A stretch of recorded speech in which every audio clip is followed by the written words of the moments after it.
Sunbelt Syndicate. What's going on, everybody? Welcome into another edition of the Sunbelt Syndicate, the OG edition. And TJ was with some OGs of App State's 2005 first national championship team this past weekend. TJ, tell us a little bit about really just your whole weekend and kind of wrap it up for the people that, you know, maybe you're not App State fans, but at least interested in some championship football. Yeah, it was fun, man. I mean, we had a great time. It's always too. I mean, right, getting together with your old guys and talking about the good old days, reminiscing, right? We don't get those days back. It was hard to believe that it's been 20 years, but it was incredible. They honored Richie at the 50-yard line at the beginning of the game. And then first break in the first quarter, the whole team got to come out and we waved to the fans and played a couple clips of us. And that's what, you guys saw. The backstage stuff is what is the most fun. I mean, just, reminiscing about just where we were when something happened and just talking to each other about, what we're doing in each other's lives and what's going on, our wives meeting each other, kids meeting each other, and talking the whole football, right? Just talking ball and getting back together. And also, too, it certainly helped that the game was the way it was. Right. I mean, it came all the way down to the wire against Marshall and ended up being a fun game to be at and watch and, talk about, especially considering how the season's gone. So it was, really a bright spot on the season, but more so a bright spot for us as a former team. And it was really good to see those guys again. And who knows how long it'll be before we see them again. So it was awesome. It was a good time. Yeah. How weird is it when you see friends that you've known for a long time and, probably kept in touch with most of them, at least fairly decent. And then you have a kid and they have a kid and these kids are like, I don't know how my dad knows these guys that way. It's probably just very strange to your son. Well, yes and no, right? Because sure, they're like, we don't know each other and all of this. And then we get out the tailgate and like all the kids are playing football, like in the parking lot. And so they don't, because they don't care. Like they don't know. Richie's kids doesn't know how good Richie was, right? My son doesn't really know how good I was. And a lot of these guys are the same way. They just know us as dad, right? And so he's just one of dad's friends. Like, I don't care that he played football, right? He's just one of my dad's friends. And he has a son who has a football. Let's go throw that. So, that's the cool part about it is like we don't have to go down this whole rabbit hole of introducing each other and how we know each other and what this person did on this day. It's just let's get together, let's hang out and let's fellowship. So it was fun, man. It was great. Nice. I'm glad that they treated you like you should have been treated and got to see, like you said, a pretty electric game when it's all said and done. I know Marshall fans don't like the ending, but I think even between two teams that aren't great this year, like you said, we had a really entertaining football game, though, at least. Yeah, absolutely. And I've been saying this for, I think, the past maybe 2 or 3 years now. Sometimes when you get two teams that aren't really good, you get yourself a good game, right? And so that's what it was. And again, it was almost poetic in terms of the ending of the game and also blocking a field goal with Corey Lynch sitting right beside me, he's wise. I'm like, that's your thing. I turned and looked at Corey. I'm like, hey, we're doing it again. It's just one of those. It's just kind of, and then the end of the game, all the guys are standing up. We're upstairs, obviously on top of the old field house, and we're all looking down at the game. Leonard, he's got to drive back to Charlotte, and he's been trying to leave for 20 minutes, and he can't leave because the game is good. And it's just like, I mean, those are the things. Those are times that you don't get back. So it was awesome. It really was nice, and getting to spend time with Jerry Moore again. Man. Meaningful as he is. He's sharp as a tack, man. I'm telling you, this guy, he knows what he's doing. So he's it was funny because like after we weren't supposed to go upstairs at all. Like none of us were. We were just all supposed to sit in our seats and enjoy the game, which is fine. I mean, that's good enough. They got us on like the first and second rows, so it was fine. After we all come off the field, we're walking with Jerry, and he's like, "All right, let's all go upstairs. Everybody go upstairs." So we're like walking around. Are you sure? He's like, "Yeah, I'm not sure."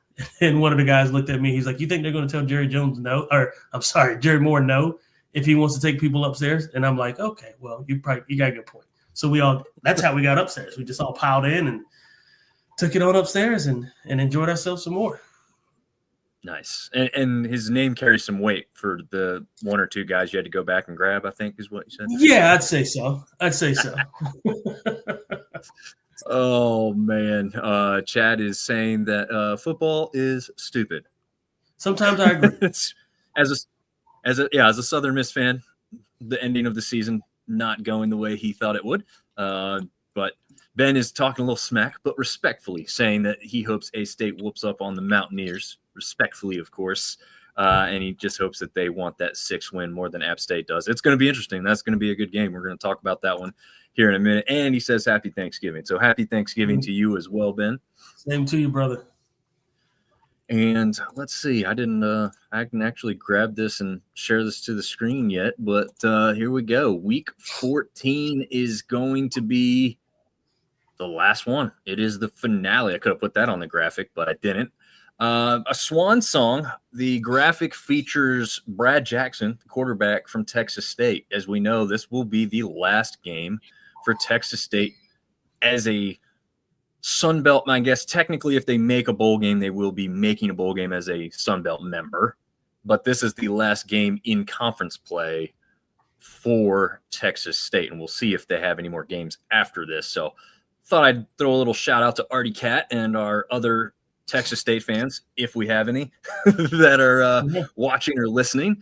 But yeah, that's kind of interesting here. So we'll see what happens and transpires with that game. We'll get to that here in just a minute. The playbook for tonight. Again, we went through the Bourbon and Ball show, which was really, really fun. If you're a fan of drinking at all, but specifically bourbon and whiskey to some extent, go back and check that show out. It was completely off the rails as far as any preview is concerned. We pretty much didn't talk about any game real specifically. I guess the good thing about having Dave from Locked On, he mentioned a few things and we went back and forth a little bit about some specifics going into the weekend, but it was mainly about a program in the school, mostly about football. So that's where we paired the bourbons up with the school. So if you missed that one, definitely go check that out. Might be a good Thanksgiving weekend list. Honestly, because like I said, it doesn't have to do with the week that was. So it's bigger than that. We had a little fun with it. We may have talked some junk on your favorite team. Yeah, it's all in good fun, right? Tonight, we're going to be going through the teams that are looking good going into the final weekend. Come on, bro. TJ's favorite segment. We'll talk about some of the teams that didn't look so good last week and need to step it up. The games of the week for the final week of the regular season. The teams where we're saying you better win. By the way, that one is chock full of games this week. I was getting ready to say that category should be filled. Yeah, and in fact, to be honest with you, I actually didn't take this out, but rounding it out is completely gone. I have everybody in either games of the week or you better win. There's really nobody. I was going to say there's a lot riding on this for most every team. I'm looking at the schedule for this week, and almost every team, Texas State needs to win. I mean, we'll get into it, but yeah, exactly. There was a lot. I mean, I just kept going. No, someone has to win there. Someone needs to win. So you're right. Rounding out, gone. I didn't take it off this graphic, but it is gone. We're going to go through best bets and, most importantly and more specifically, the return of TJ's clip breakdown. So I think we'll probably jump right into that. First off, luckily, YouTube TV and ESPN came to an agreement, and now we can get back to showing you some clips. But let's see. I need to get this one going and ready. The first one is going to be from Coastal Carolina and South Carolina game. And it is going to be a blocked punt. Let me see if I can get this full screen for us here. Now, unfortunately, this was supposed to be a lot more of a game. Samari Collier got hurt, and now Tad Hudson was quarterback. We knew the likelihood that South Carolina would win this game was going to be high once we heard that news. I did not think it was going to be this ugly. However, the play we're going to talk about is a blocked punt here. Thinking the name of the player who blocked the punt. I have it in a Jamison Tucker. is going to be who blocks this punt for Coastal Carolina. He's going to be number 8 on your screen. That's the returner there, number 4. He's down here. He's at the end of the line. Now he's the second one in, TJ. And we'll watch this full speed. Really doesn't get touched here. Yeah. I was going to say it's one of those situations where it's an obvious blow up. Like somebody did something wrong. There's no reason for number 2. Well, first of all, the end man on the line of scrimmage for South Carolina should always take, the most immediate inside threat, right? So if you roll it and roll it in slow motion, there is, to my knowledge, there isn't any immediate inside threat, right? So when there's no immediate inside threat, again, when I say inside threat, I mean a threat to a rush, right? So if you bring it back real quick, the guy in front of him is looking to block. He's not rushing, right? So if that's the case, then my eyes immediately go away from the guy in front of me and goes to next immediate threat. Next immediate threat is going to be the second guy on the line of scrimmage. What happens is, because the end man on the line of scrimmage for Coastal goes to try and block the punt, the personal protector has to come up and make that block, right? So boom, here he goes. He has to make a choice. Now, again, you could blame the personal protector, because there could be a situation where if that is the lineup, then the personal protector then has to step inside and pick up, again, most immediate inside threat. So either that end man on the line of scrimmage, which looks like to be a tight end, or that fullback or personal protector, somebody missed their assignment, and that's what made that hole so wide open. It's kind of it. Speaking of blocks, talking about the App State game, very reminiscent of the miscue that Michigan had against Corey Lidge.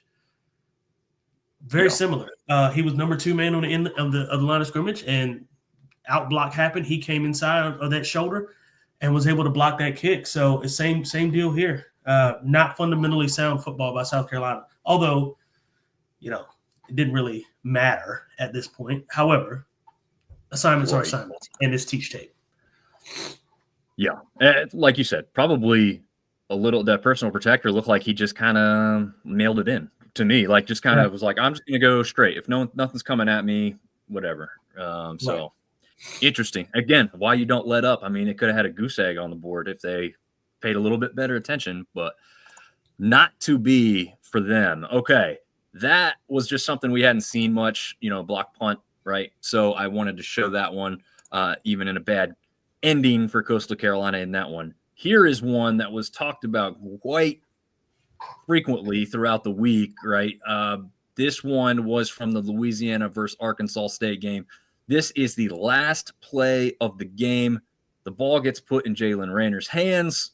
He tries to scramble for it. Looks like they did try and give him some options, TJ. We'll run through this full speed first, and then we'll slow it down and let you assess, from a former quarterback, running back, and wide receiver, kind of what you think about the play call itself and how it transpired on the field there.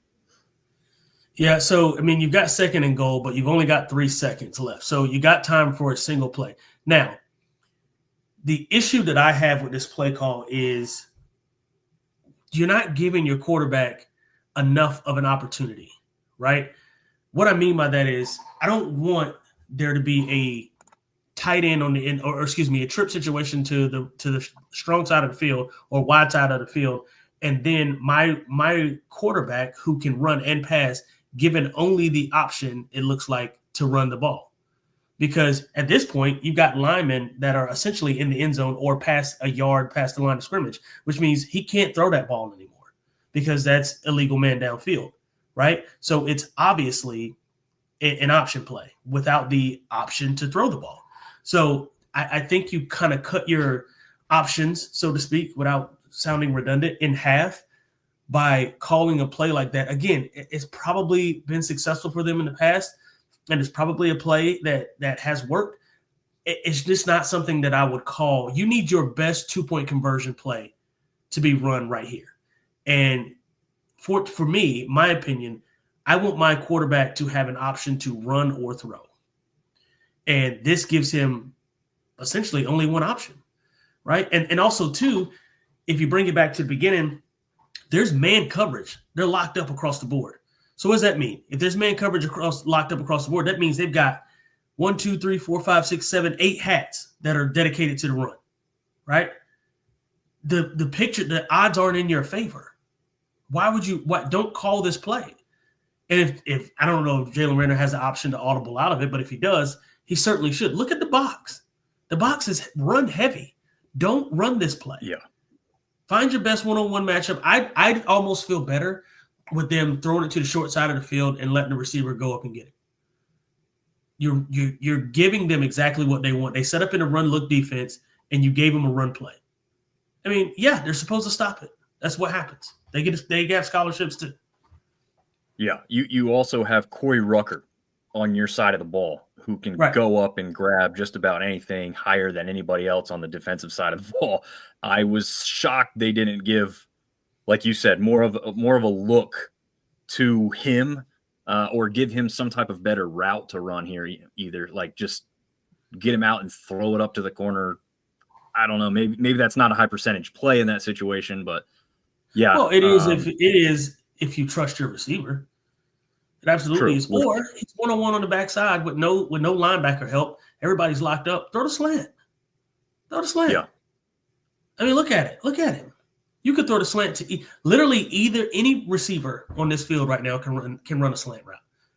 This is man coverage, but it's not press man. Just beat him. Yeah. I don't understand it. You're not giving your team a shot. And it's obvious run. Look at the receivers blocking. Not a good play call. Not a good play call at all. Unless you have Armani Edwards, it's not a good play call. Yeah. Now, the other thing is, in the end here, you're going to watch, let's see which number it ends up being, 93, I think. He's going to be right here. He's going to stand up, and then the ball's actually going to end up right there in his hands, which means that it was in the end zone, which some Arkansas State fans wanted to say that ball, was in there with possession to score a touchdown. However, let's take a look back at this. To me, it looks like Raynor's down before the ball likely comes out. He's absolutely short. He's short by a half yard. Yeah. I mean, I just think he's down. Like, the ball may have come out before his hand hits the ground, but I think like his knee was likely down. If we look at this, watch just Raynor with the ball here. He gets turned backwards after kind of extending the ball forward. So his momentum stopped. He's going backwards. It looks like he's down there. Yeah, he's absolutely. It's not even close. That's what I was thinking. I just think the referees did a poor job because they never blew this whistle until he was essentially down a second time. Whoever has the ball here in this massive humanity of people. But yeah, kind of an ugly finish with some regards.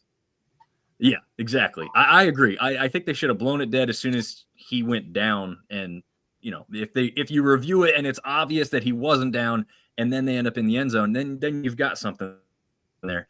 But I think that the thing that made the most sense was to call him down, and then you see if you're wrong, because it looked like he was pretty obviously down to me there in that one. But yeah, not sure why they decided to do that, but that is how that game ended, and there's nothing anybody can do about it now.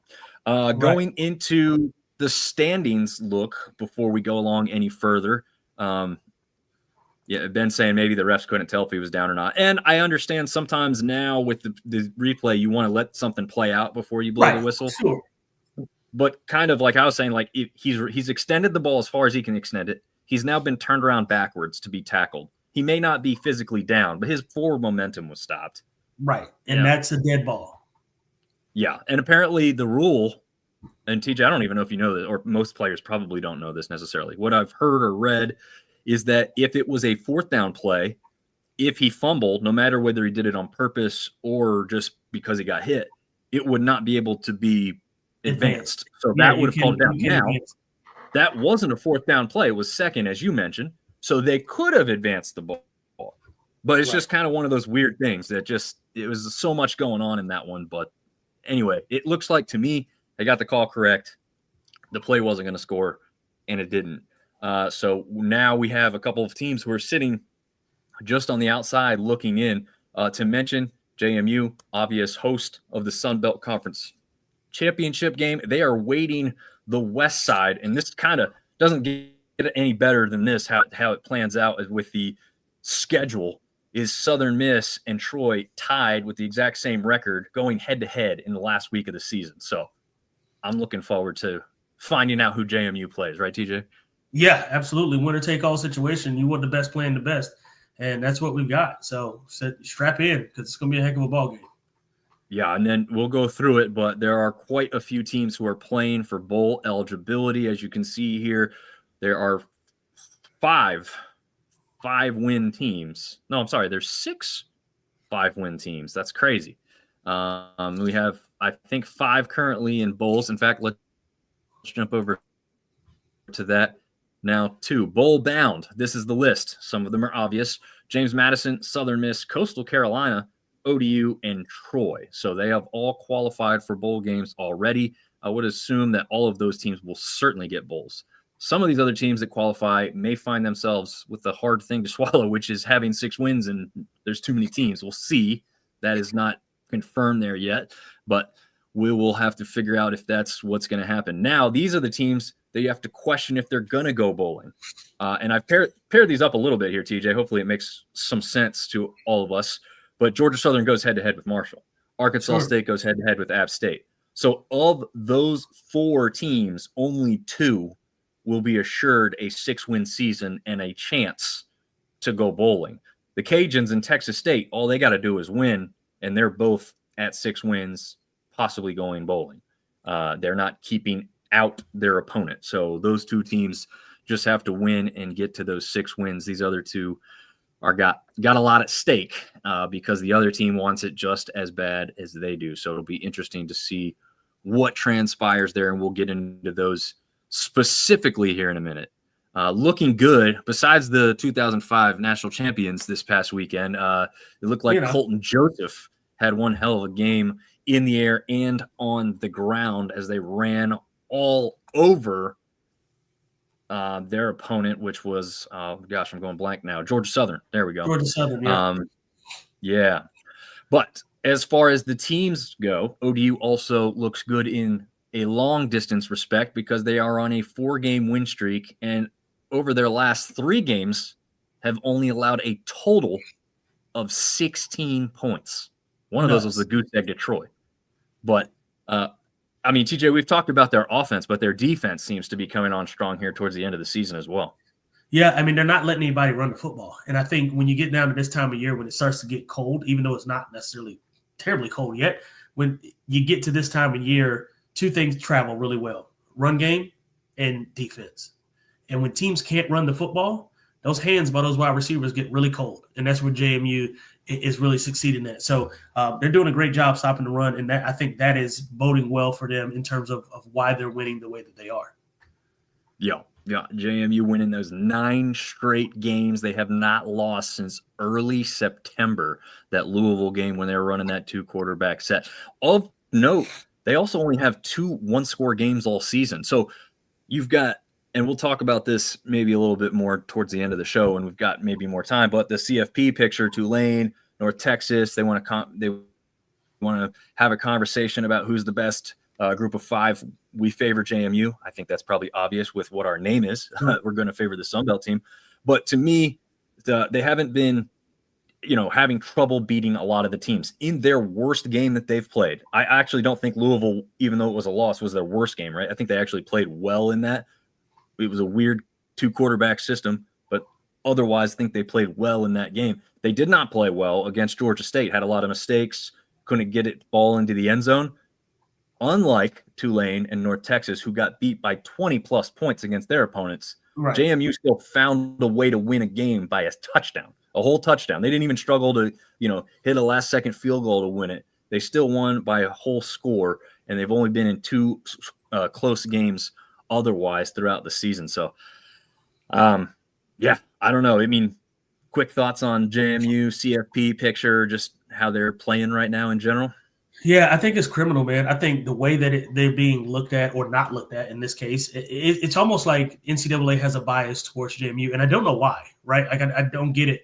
Or maybe it's not JMU. Maybe it's just somebody. Who knows? I don't know what it is specifically. Right. There's no reason that JMU shouldn't be the top G5 team. there's not any reason for it. So I need to know the rationale. I need to know why they picked the way that they did, because maybe that'll give me some insight. But I mean, I got nothing. I've got nothing. Yeah. I mean, I know that they're saying they're favoring strength of schedule, and I get that to some extent. But look, you're favoring Tulane, who got beat soundly by Ole Miss. So I mean, the strength of schedule there, when you get trounced, I don't think that should count positively towards you. Like you scheduled the game. So wait, we're rewarding teams for scheduling a game they get blown out in. That's not, to me, that doesn't make sense. Then they beat Duke and Northwestern. Right. Why are we rewarding beating Duke and Northwestern, which a lot of other group of 5 or group of 6 teams could do? I'm not saying they all would, right? But there's a lot of other teams that could beat those teams. Yeah, it's a good chance that they'd be beaten pretty soundly by a lot of the teams in our league, so to speak. Right. So, that's why I have a hard time with it. I understand from the outside looking in, 3 power opponents. Great. If you look at James Madison's schedule, I'm going to bring it up for a split second because this is kind of the crazy aspect of it. They're rewarding Tulane for scheduling tough, right? But if you look back at James Madison's schedule, they have Louisville, who, ended up being pretty good. They had Liberty, who was a good team when the game was scheduled.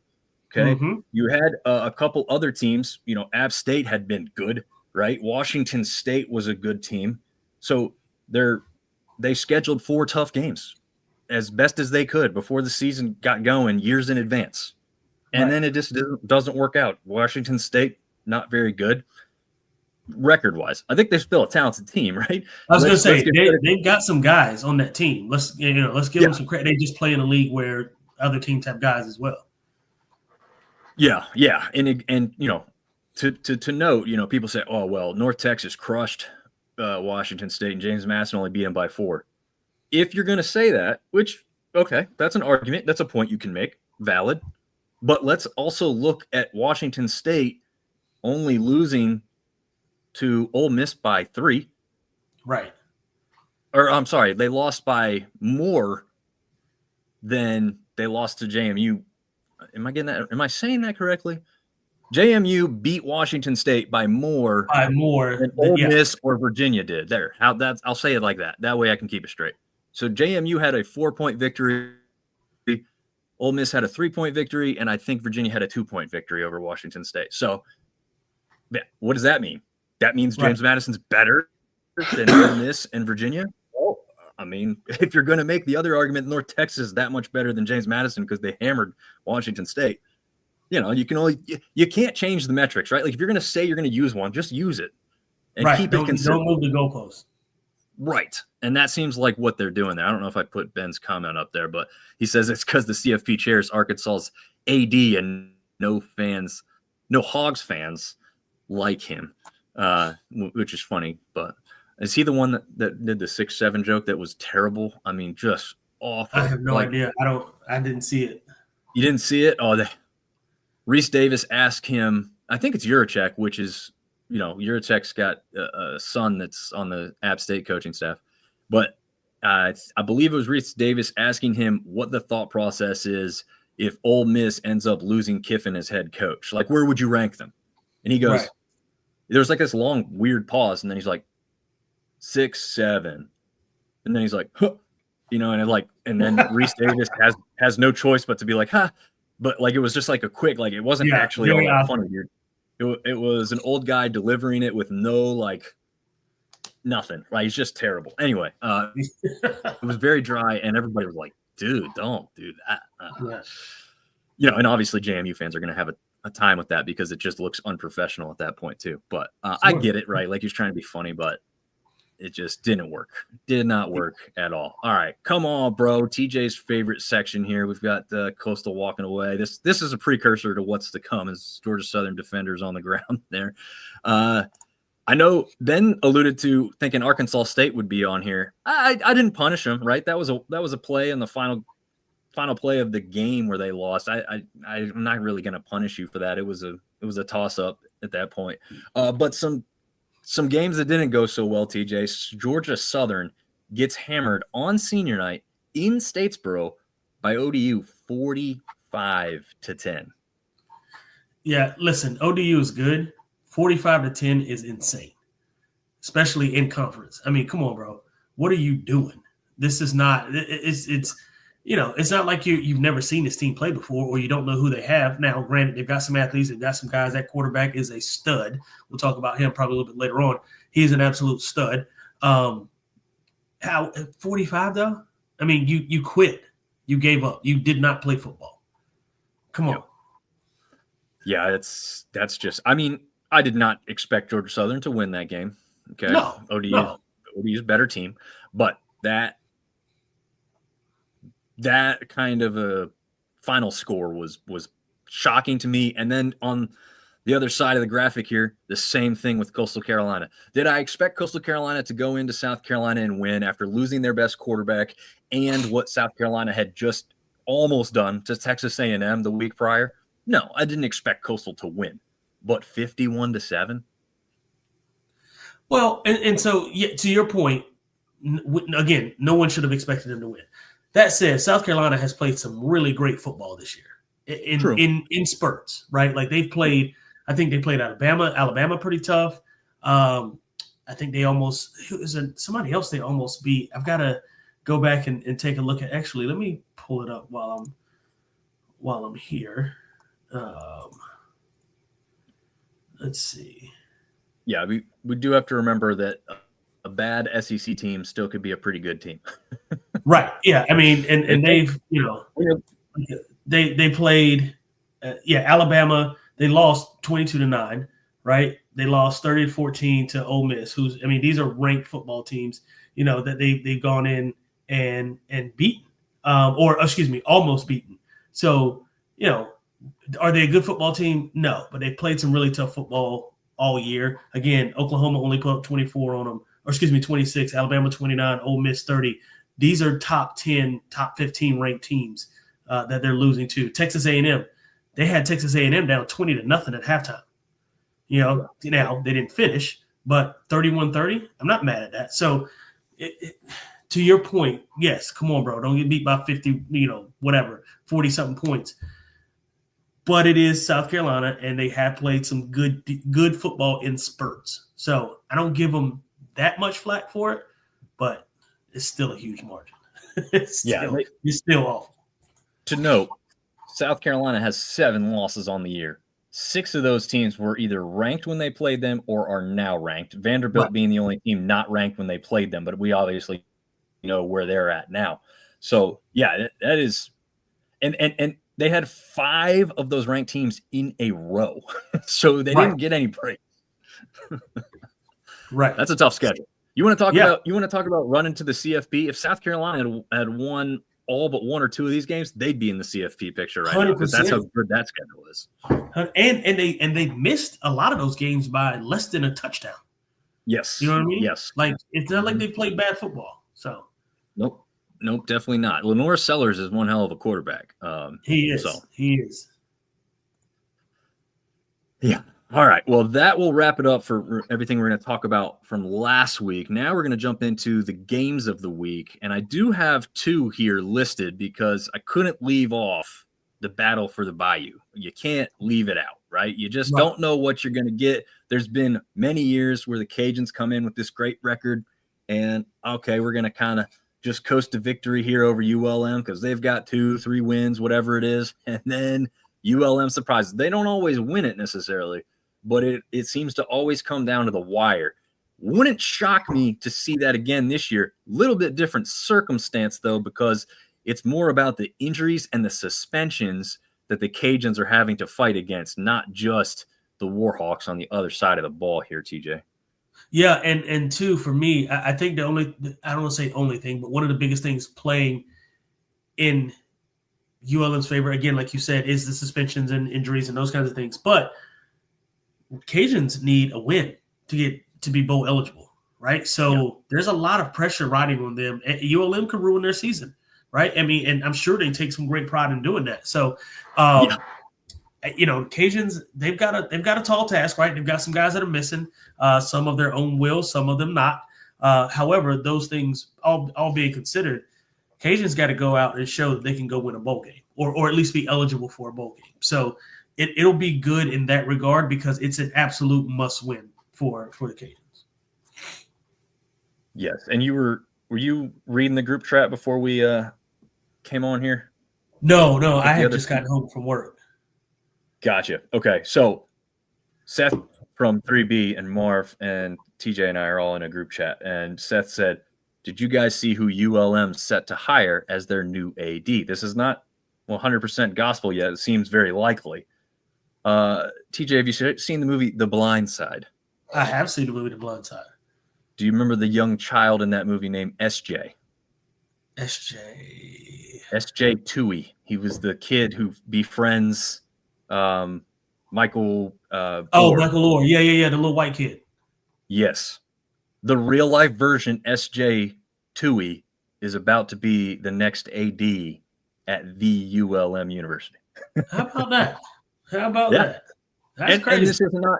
It's not just based on name. He's done lots of stuff coming up in the ranks through athletics. It seems it's just kind of funny that a lot of people are going to have fun with this because it's a movie character, even though it's based on real world events to some extent. We know now it was kind of sensationalized as far as movies go. Sure. We all were hoping that it was more like the movie. It doesn't seem like that was really the case, as we know now with how Michael was treated by the family. But listen to me, Sandra Bullock can do no wrong, so I don't care there what you anybody says. I don't care what anybody says. Sandra Bullock, she's. Anyway, we'll leave. Agreed. Oh man, but yeah, that's just a nice little tidbit there that has nothing to do with the game and no factor on it at all, but just an interesting tidbit for those of you who might find that interesting or be wondering who they're going to hire, because there's no way Brian Vincent was going to be able to be an acting AD and head coach for much longer. Just not possible. No, that can't happen. No, it's just impossible this day and age. Okay, so that one is game one of games of the week. Game two, just because it happens, the start time is later, as I have it listed, is probably bigger and means more in the big scheme of the Sun Belt picture, because this game between Troy and Southern Miss is going to give JMU their matchup in Harrisonburg, Virginia in 1 week. Well, just over 1 week's time from today, because it's actually going to be a Friday night championship game instead of a Saturday one. But TJ, what do you expect to see with Troy and Southern Miss in this one? Oh my God, I don't know, man. I really don't know what to expect. I mean, Braxton right now, he's on the tear. He's got 2,500, almost 2,600 passing yards on the season, 22 touchdowns to just 6 interceptions. I expect him to be himself, right? I expect him to do what he's done. On the other side, they've got a running back in Meadows for Troy, who's approaching 600 yards on the season, has only 4 touchdowns, but has been very impactful. So the run game for Troy certainly works. I don't want to speak out of turn, and I don't want to jinx anything. But I've got to go with Southern Miss to take it. If I had to choose, if you put a gun to my head, Southern Miss. Please don't put a gun to my head. Yeah. Like you said, I like Tay Meadows. I really think he's kind of a utility knife. I think he was a little bit hotter at the beginning of the year than he is right now, but sure, in a good way for him and the team. Goose Crowder has come back for Troy, and that first game where he helped come back in ODU, we know that didn't go so well. But he probably wasn't 100% fully ready and into it as he should have been. I still believe he didn't start that game, if I can remember correctly. But he did come on strong in last week's victory. So it's hard because Braxton was the other way, right? Like Braxton was doubtful or questionable going into last week's game, did get the start, did go the whole game, but threw 3 touchdowns in the fourth quarter, and they still lost 42-35. So that was a game that was essentially a blowout. They didn't give up. They fought to the very end.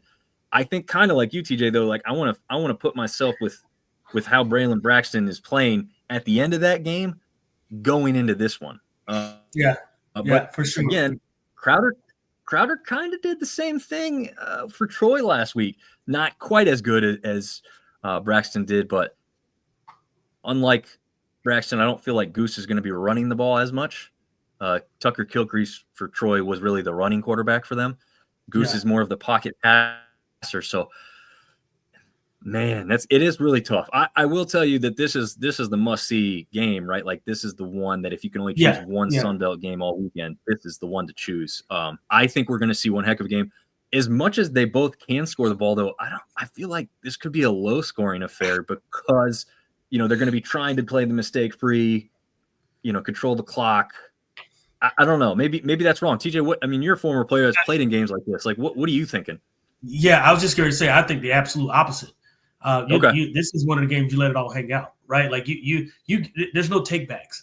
There's no, I want to save this play because I don't want it on game film there's none of that.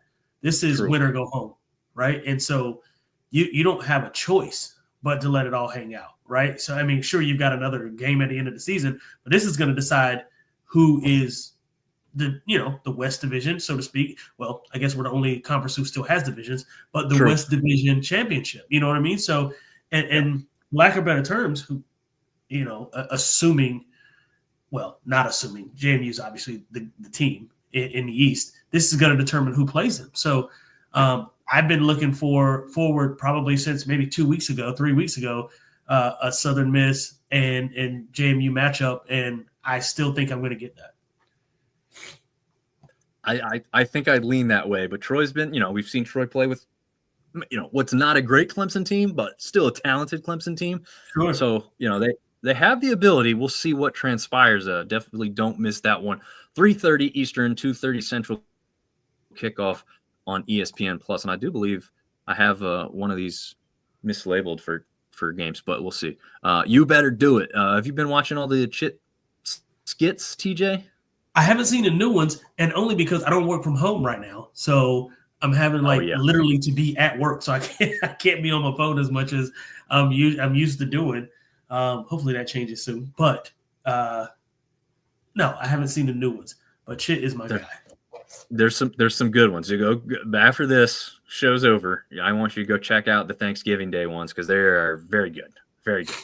The last one I saw was them going to corporate.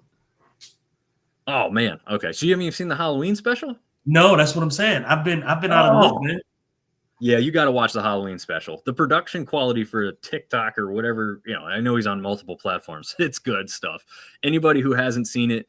I think, what is his name? Jay Renshaw is actually the name. Chit is a character that he plays, and just hilarious. Go check it out. This is the perfect time over the next day or two when people are, a little bit slower with Thanksgiving and everything going on. Definitely go check those out. You can watch these with your family. Like, they're not dirty or crude. It's just hilarious. Oh no. It's all clean fun. Yeah. Okay, so this is the one I got wrong. So JMU and Coastal at the bottom here is actually an ESPN-U game. I did not change that from ESPN Plus. The rest of the slate for the entire Sun Belt is ESPN Plus. I got complacent. I did not check that one, but just wanted to make mention of that before we talk about these other games. And we'll get to the best bets that have to do with these games. But on a bigger picture here, Georgia Southern, Marshall, again, 2 5-win teams, both must win here in order to have a chance. Likely chance, but still just a chance at postseason play. Marshall, hard-fought game. Starting quarterback banged up, as you saw. Braxton or CDRW comes out of the game and is replaced by more of the running quarterback there for Marshall. We don't necessarily know exactly where he's at yet. I was going to say, do we have a prognosis, because that's going to determine which way I go. With who wins this football game, because if everybody, all things considered, everybody being healthy, and not to cut you off, apologies. You're good. I'm taking Marshall based on the way that they played against App State and how tough they played. Now, granted, it is App State. But I will say this, to a degree, everybody gets up. Whether App State's having a good year or not, everybody gets up to come to Boone. They come, it's been a tough place to play. And I'm not saying that because I played there. I'm saying it because it's an actual fact. It's literally hard to breathe there. That's the first thing. Second thing is, it's just a tough environment. Like you said, tough to play. Just a note, that was a sellout game. Yeah, absolutely was. So just going to make that note. Yeah, it says about our fans, and it says a lot about the team, the respect that the program still has. That said, though, and health is going to determine which way I lean in this matchup.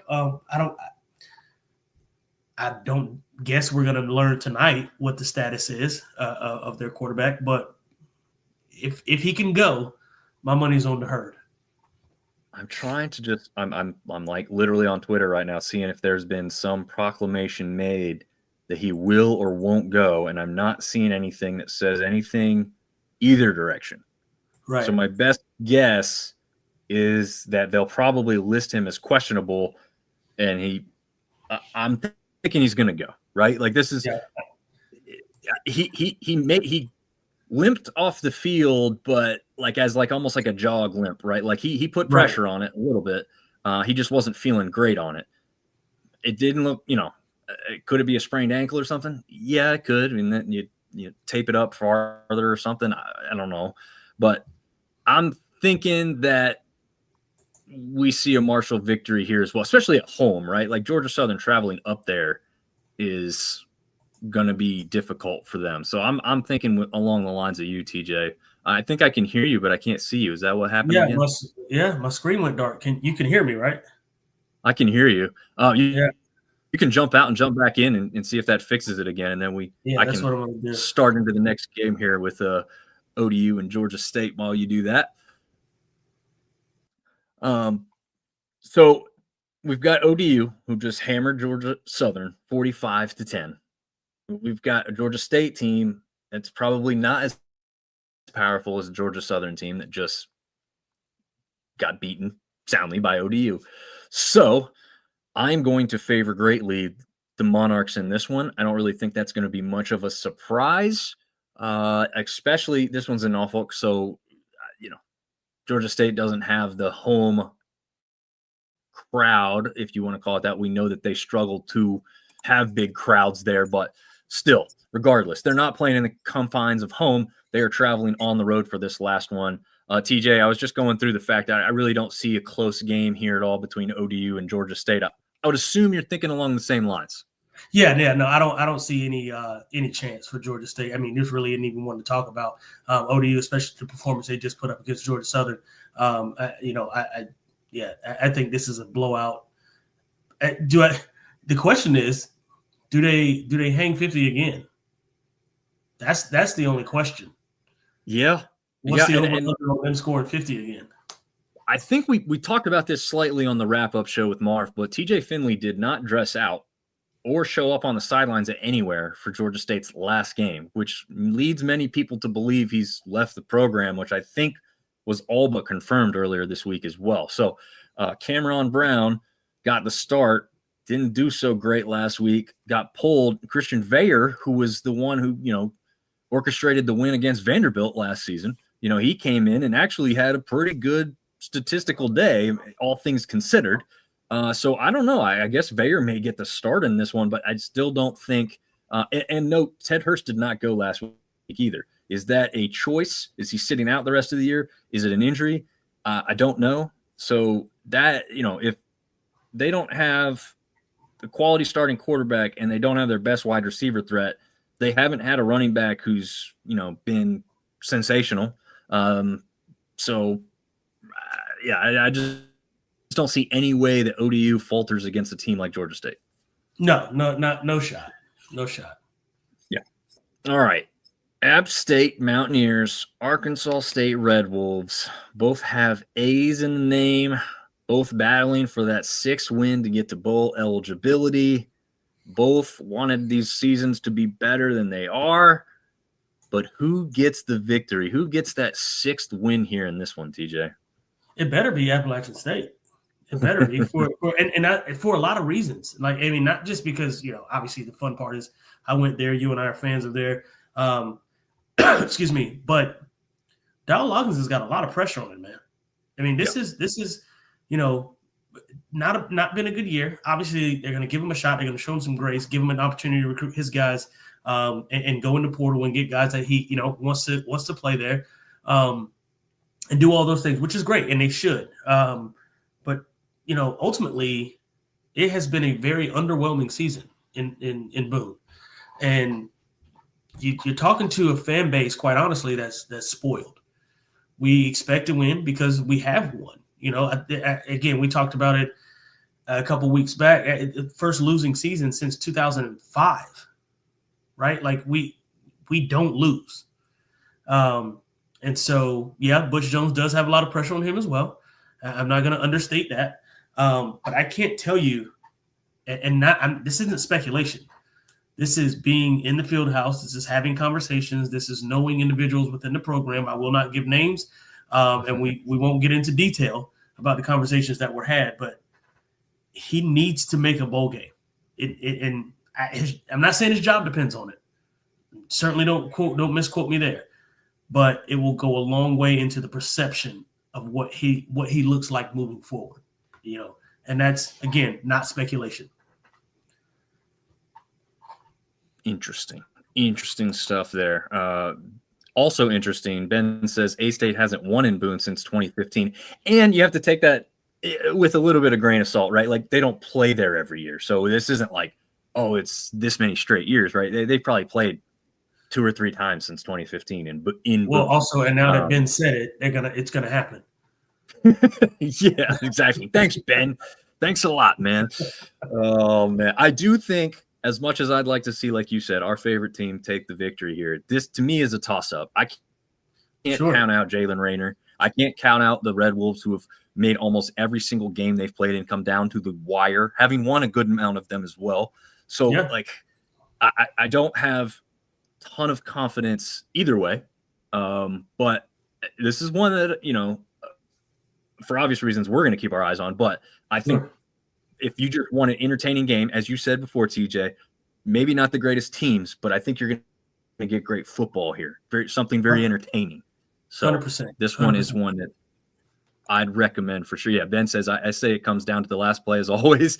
If A-State's involved, it almost always does come down to the last play, like you said, Ben. So, I wouldn't doubt it at all. Honestly, wouldn't shock me to see an overtime game here. So maybe it's cold enough we get some snowy precipitation in Boone. Probably not. I haven't seen that in the forecast, but I don't know. We'll see.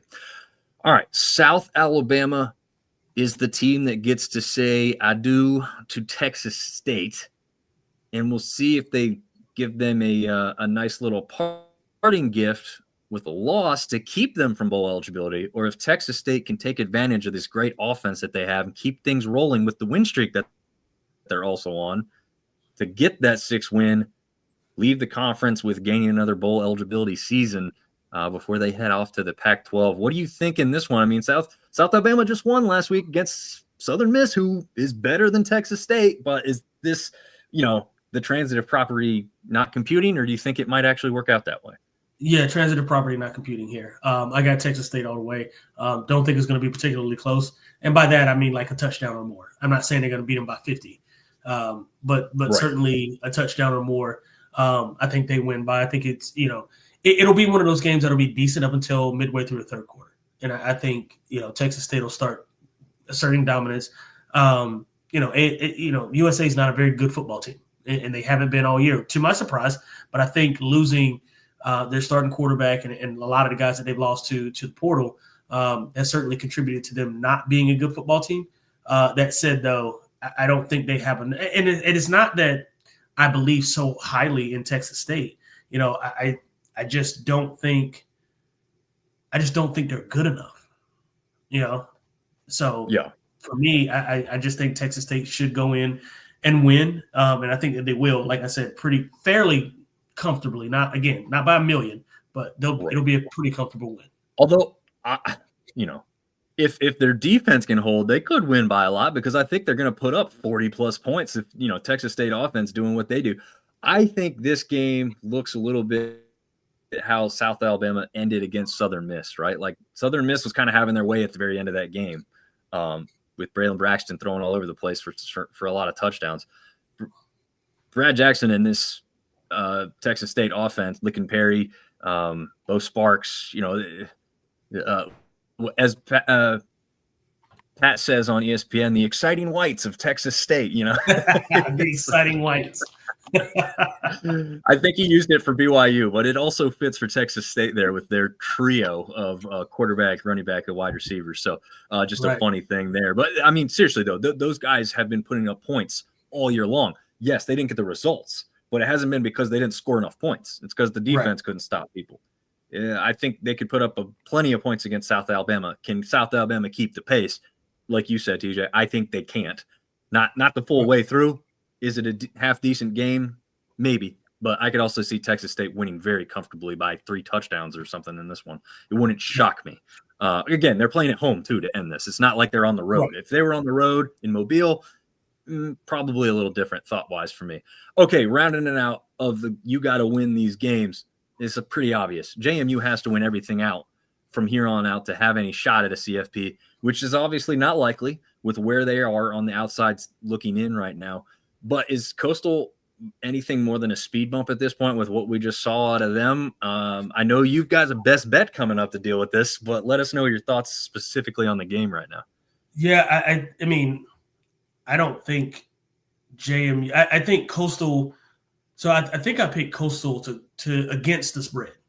So I don't think they're going to lose by 21 or 22 points. What is it? 21 and a half, whatever it is. I think. Yeah, I don't think they lose by 22 points. I don't think this, though, is relatively close. I think 2 scores minimum they win by JMU. And I think that's only because they probably take their foot off the gas. Or the other thing, too, and I thought about this when I got home, maybe it's a case where JMU does light it up and absolutely just goes ballistic and maybe score 60 because they have to have a good win for the college football committee. I don't know. I don't know which direction this goes.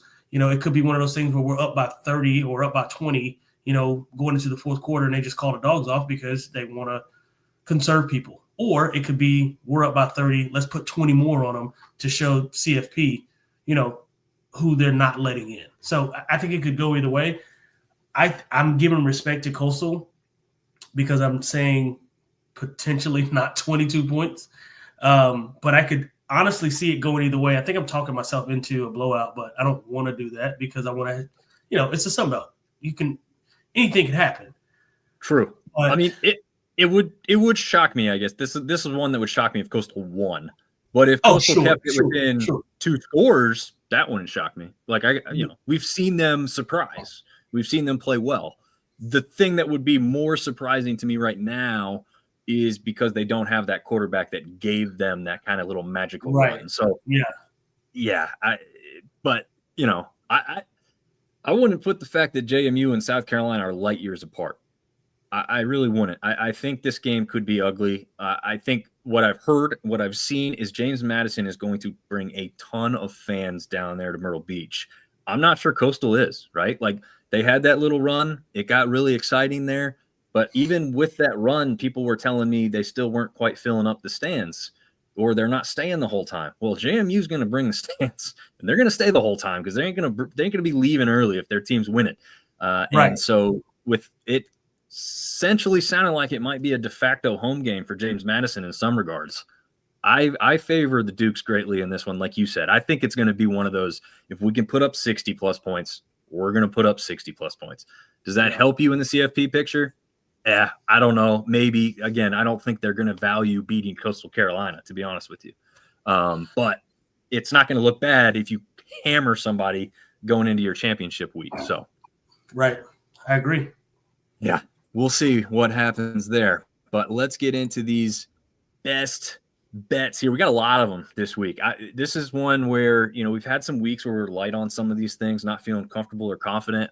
I made sure that anything that you weren't putting something on, I put something on. And there was one game here, the second one down, that I put 2 things on. I was maybe parlaying them. But start us off here. You've got Georgia Southern versus Marshall. Marshall favored by 8.5 points. You're taking Georgia Southern against the spread in this one. So not saying they win, but they cover the 8.5 points. They've got to save their face, right? Like this is a get back game. And I don't think that they win it, but I certainly, it's not like Marshall's they're not a world beater, right? Like Marshall's a really good football team and they know that they need to win to get that 6th win, right? Like where's Marshall? What is Marshall? Yeah. Marshall's going to win it because they have to. For me, Georgia Southern is just going to want to keep it close because, quite frankly, they got embarrassed last week, and I don't think that they want a round 2 of that. So that was my thinking going into it. Maybe a touchdown, but I'm not saying much more than that. Yeah, I'm favoring Marshall in that one. I think we talked about that. But for my bet, I'm going under the 64.5 points. We've seen what Georgia Southern can do. It hasn't been lighting up the scoreboard at all this year, right? I mean, they really haven't done that. Marshall has the ability to do that a little bit more. But I think what we saw out of Marshall last week against, be frank, an App State defense that hasn't been all that amazing this year, maybe coming into their own some. But I just don't see two teams that are going to combine for 64.5. So that's where I'm going on that one. That's fair. Yeah, I don't see them lighting up the scoreboard quite that much. In a game where I think they do light up the scoreboard, ODU and Georgia State, we both are taking ODU with the 26.5 point favorite. Is there any delay on that? Like, is there any kind of pause, or were you like, yeah, they're definitely covering the 26.5? 100%. I mashed it over. I mean, I'm I absolutely, like, I couldn't even, if I could have hit it hard with my elbow, I would have. Like, there's no reason for me ever to think that ODU won't absolutely obliterate Georgia State. It's going to get bad. I agree with you. I just don't see this one close. And for that reason, I'm also taking the over because I think ODU could darn near hit the over all by themselves. So if I was going to say, if you're taking the over, then that means you're taking ODU to score 50. Yeah, pretty much. Yeah. Okay, that's fair. I mean, they just put up 45 on Georgia Southern. This Georgia State team. I'm with you. I feel comfortable. So, yeah, if you want to make some money, let's look at the parlay between ODU by 26.5 and the over of 58.5. All right, you take the next one. I did not put anything on this. Like I said, to me, this is a coin toss game as much as I don't want it to be. But Arkansas State, App State, spread favors App by 2.5. Yeah, well, number one, I'm picking App State to win it because they have to. Well, both teams have to win, but it's in Boone, right? And you want to end on a good note. You want to go to a bowl game. Dal Loggins, he needs to have a good finale, right? It needs to be good for him to end this season. So in that, I'm saying field goal, 4 points, maybe 24-21, maybe 24-20, somewhere in that area. That's my thinking for the App minus 2.5. I think App covers and wins by at least 3, not 7, but certainly by at least 3. Gotcha. I would like to see it, like I said, for obvious reasons, but I like your thought process there too.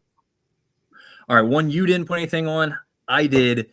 I know what I said earlier with ULM and the Cajuns always kind of coming down to the wire. You never know what you're going to get, but this year it feels a little different to me. I even with the injuries, even with the suspensions, I trust Lunch Winfield to get it done. Like we say, what do we say? We trust in Lunch. We trust Lunch. And Lunch we trust. So yeah, absolutely. I think Lunch could get them over the hump with the late touchdown, and then they add a field goal to seal it or something. So I think they could cover the 9.5 there. Fairly confident with them playing at home. If it was on the road, I don't know if I'd touch that 9.5. But at home, I'm going to take the 9.5 and take my chances there. Any thoughts on that one, or you just didn't feel confident? I wasn't confident enough to. I certainly wasn't confident enough to take ULM by 10 points. Like it's absolutely not. I don't even know where you. That's ballsy to say the least. Excuse my language, listeners. But that is look. I wasn't touching it. And I certainly am not touching the over because these teams could go in and score 15 points apiece. And, or it could be a 17-18, who knows? But that's bold. Yeah. Well, hey, Lunch recently got an NIL deal with Lunchables. He got a personalized 1-of-1 Letterman's jacket with Lunchables on it. I can't go away from Lunch, man. He's the dude. I think he's going to get it done. And kind of go off here at his last game, ensure that him and the Cajuns go on to play in a bowl game. a lot of those guys that were suspended will be able to come back, for that type of situation. So that would be cool. Obviously, not having those guys end their season on the sideline, be able to get them back into a game and on the field. So I am kind of favoring it for that reason as well, probably. I am also favoring Texas State to get it done again by the 9.5-point spread against the Jags of South Alabama. Again, just like the game before this with the Cajuns, Texas State playing at home helps me feel a little bit more confident in that pick. Brad Jackson, the offense over there, putting up a lot of points. Can the defense just, give me that 10 points I need to beat the Jags? I'm hoping so. Yeah, I'm not as confident. I did take Texas State to win. We talked about that a little bit earlier. Texas State also has enough high-powered of an offense to score 40. Yeah. But I also think USM could score 35. You know what I mean? And so I didn't know which way USA to go. One, right? All right, I'm USA. Sorry, not USA. There's too many U's. Yeah. But yeah, so I didn't know which direction to go on this, so I didn't go any direction. I stopped at the stop sign. There you go. Well, one where you didn't stop at a stop sign, and now you can talk about USM. You took them to win by 6.5 points versus the Trojans. Yeah, and listen, they're going to be – it's games at home, right? Yeah, absolutely. Yep. I'm taking them at home to win by a touchdown. Troy's good, and they have been good last several weeks. I think USM needs to have better football playing, and I think this is the week they get it because a couple reasons, right? Like, obviously, this game is going to determine who goes to the Sun Belt Championship. So I think USM started out being that team, and I think they want to finish the season that way. So that's who I'm riding with. Nice. And then it looks like I cut off your thing. You're not taking Coastal to win straight up. Don't misread that. You are taking Coastal against the spread of the 21.5 points against JMU. Yeah, but now, after we talked about the preview of the game, you're thinking maybe not. Again, like I said, it could go either way. It could be one of those games where JMU's like, hey, we won. Let's save ourselves for conference championship, and then the whatever bowl game we get, let's do that. Or, like I said, it could be one of those games where it's like, showing the CFP committee your backside and saying, hey, let's go put 70 on these guys, and let's show them why we deserve to be in. I don't know where this goes, which direction this goes in. Yeah. Before I give my pick for that game, Warren says without Troy getting turnovers, they do not win versus Southern Miss, which is a good point. I mean, you gotta have some luck on your side in games like this too. So that might be a factor in a game if it comes down to the wire, like some people expect it to. JMU Coastal Carolina, I took the over of 53.5, and again, just like the over I took with ODU, I think it might be JMU getting the vast majority of the way there.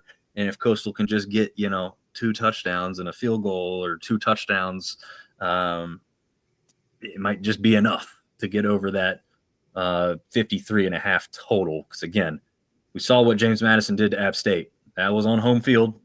But if we're going to have a de facto Duke's home game down in Conway, I think they could put up 40-plus down there as well and get the job done. Like you said, maybe do whatever they can do to make that CFP committee think twice about what they've done. I don't know if it'll be enough to get them to where they want to be, but we'll have to see there. I guess any last thoughts on that CFP aspect, right? Like they're on the outside looking in because what they've done now is they've ranked Tulane, and the most likely American championship game is actually Tulane versus North Texas. Right. So even if JMU wins soundly against Troy or Southern Miss, doesn't matter, right? If North Texas beats Tulane, then they're going to have a ranked college football playoff win. They're probably going to leapfrog because of that. And if Tulane wins, obviously they're already ahead. So that's just you need craziness to ensue and have Tulane lose this week, and then somehow Tulane beat North Texas in the championship game. If that's even the championship game, there's still a lot of other. Yeah, I was going to say there's a lot of other factors and variables that can come out of it. I just think the disrespect for JMU has been astronomical. I hate it for them. And again, I'm not a JMU fan. I not grew up, but I guess essentially growing up in colleges, growing up, not liking them and thinking they're, not that great of a football team in terms of what they mean to us, right? Like just genuinely disliking them as a football team. But I do root for them, right, in terms of being in the Sun Belt Conference, and I do want them to do well. And I just think they're getting a raw deal. Yeah. Looking at the matchups, and Navy's not out of it. They're 6-1 in the American. They play Memphis, so there could be a chance for them that's to get tomorrow night. Yes, you're right. Tomorrow night, 7:30 on ESPN. So if you're watching Turkey Day football, Navy Memphis may be a good choice because Navy's still got a lot to play for in that game. I believe. Let me just pull it up. I believe Tulane has the tiebreaker over them. I think that's their one loss in conference. I'm going to confirm that now. Oh no, North Texas has the tiebreaker over them. They are the only team that's beaten them in conference play. So North Texas, here's what JMU wants to see happen. Navy can do whatever because at this point they're kind of out of the equation because they're not ranked right up there near them. Could they leapfrog them? Possible. But let's just focus on the two teams ahead of them right now, or likely ahead and just behind. Right. Temple needs to beat North Texas because Tulane has Charlotte. Charlotte is a 1-10 team. There's no way in hell Charlotte is beating. I'd love to see it because I'd get a great laugh out of it. There's no way Charlotte's beating Tulane. No. So Tulane's going to move on with the win. You want North Texas to lose to Temple but somehow make the championship game and beat Tulane. Then you've got James Madison. As long as they don't falter. Now, I don't think they'll falter against Coastal Carolina, but could they lose to Troy or Southern Miss? They could. 100%. 100%. Again, I don't know how likely it would be, but they could. I mean, that's a big game. That's going to be a lot of pressure on them to keep winning for as long as they have. But yeah, that's kind of their ticket in, is to have Temple. You're a Temple Owl fan if you're a James Madison fan this week. You're a Temple Owl fan, and then you become a North Texas fan again, as weird as that sounds, if they get there. Otherwise, if that makes North Texas out of it and Navy plays Tulane, I don't know what you're going to get because Navy beats Tulane, then Navy's probably in there. Yeah, I don't know, man. It's like I said, there's so many different things that could happen. We just gotta, and that's the beauty of this sport, right? Like that's the beauty of championship week, beauty of coming down to the wire. There's so many things. I mean, even if you look at CFP as it stands now, there's still teams that got to play each other, and that's going to decide some seeding, right, at the top of that bracket. So, lot to be said, lot to discuss, lots of opinions, right? Including ours, which may or may not hold any weight. Who cares? We're giving them anyway. And we'll just see how this thing plays out. Yeah. And to note, just in case the Navy aspect comes into play, the Army-Navy game won't matter for anything. No. They've already said the CFP that they will make their decision, their seedings, everything will even, I think, come out before that game is even played. They do not wait on Army-Navy to play that game. So whatever Navy and chance they've got to do whatever they're going to do will be done after this next 2 weeks because Army-Navy's 3 weeks away. But just an interesting aspect, because I've seen some people say, well, we might have to wait till the Army-Navy. No, we don't have to wait. We'll know after championship weekend what's going to transpire. The bad part is if JMU gets all the way there victorious, they win the next 2 games, they still won't know. They won't know until the championship game of the American is played for sure what their fate is. But yeah, it's going to be tough. Warren saying if top 10 have losses, that would help JMU. I mean, there was a shot at one point in time where the ACC looked like they could be on the outside looking in because they could have taken the top 5 rated conference champions. It does not have to be from the power conferences. So the American or the Sun Belt could have been looked at as one of the top 5 conference champions. But now with what the CFP just did, they've made it so that the ACC is ensured a team into the playoff. So their champion is going to be – that's what they told you by how they ranked the team. So, again, they're stacking the bricks against the Sun Belt. That's what my point of my post – I don't know if you saw that one, TJ. I said justice for JMU. I put a big post out. Oh, yeah. Not even every metric. I did it. And some I know, look, if you're a Sunbelt fan and you hate JMU, good. That's what we want. That's what makes this fun. But at the same time, I need you to understand if you're crapping on the resume of JMU, you're doing it to the whole conference, and that's the problem, right? Because everybody else is doing the same. They're not valuing what goes on here. And over the last 2 seasons, and I can get Herb Bros to loop in on this with what he's found out. Statistically speaking, from top to bottom, the Sun Belt has been the best group of 5 or group of 6 conference. Past 2 seasons. Now, they're probably not going to be this year, okay? But the last 2 before this, they were better than the American. So this rhetoric that the American is, on a pedestal here and Sun Belt somewhere lower is just not true. Now, this year, do they have more quality teams at the very top? Sure, I'm not going to argue that. But I do think our best team is just as good as any of their best teams. And that's the problem with where the CFP has put them, is that they've really got no shot unless other teams ahead of them lose. Like, they don't have a shot to improve what they've already done. And that kind of sucks, because I think not losing by 20 plus points, which both North Texas and Tulane have done to conference members,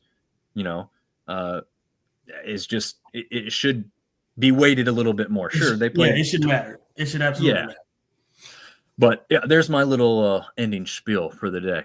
Going off a little bit. We love it. And the reason I'm doing that is because, like, if App State was in this position, I'd be damn pissed off and wanting to fight for my team as well. Absolutely. So I'm going to go ahead and 100%. do it for James Madison, because I feel like we're kind of in the same position, right? Like, no one values us as much as they should. It's not a JMU problem. It's a Sun Belt problem. Right. If we don't start bringing eyes, ears, and attention to it, it's going to exist for any of us when we get into this position. So, again, the easiest position is a Sun Belt team go undefeated. We'd be ranked above every other group of whatever, and it wouldn't be an issue. But right now, 1 loss seems like it's holding us back, which kind of seems comical to me. But it is what it is. We'll see if craziness can ensue, as TJ and I went over. Any last news or notes before we get out of here and say goodbye to the people, man? No, just another good show. Thankful for everybody who listens and pays attention and cares about what we say. We care about you as well. Yeah. And from us and our families, have a good and safe Thanksgiving. Don't deep fry any turkeys if you don't have any experience at it. TJ, do you deep fry turkeys, or you stay away from it? I do. I'm not tomorrow, but yeah, don't do it if you don't know. I saw a clip of somebody doing it inside their house, and they did it successfully, but not a chance I'm taking. Not in the house. Never. Not even close. But yeah, TJ's probably going to share some really, really awesome pictures of whatever he ends up doing for tomorrow. So be sure to follow him and check him out. Thick thighs and large fries still. Is that where you're going to put up the pictures? Okay. Yeah, absolutely. All right. Well, check it out, and check out these Sun Belt games over the weekend, and we'll see you back for the wrap-up show. Thanks for tuning in.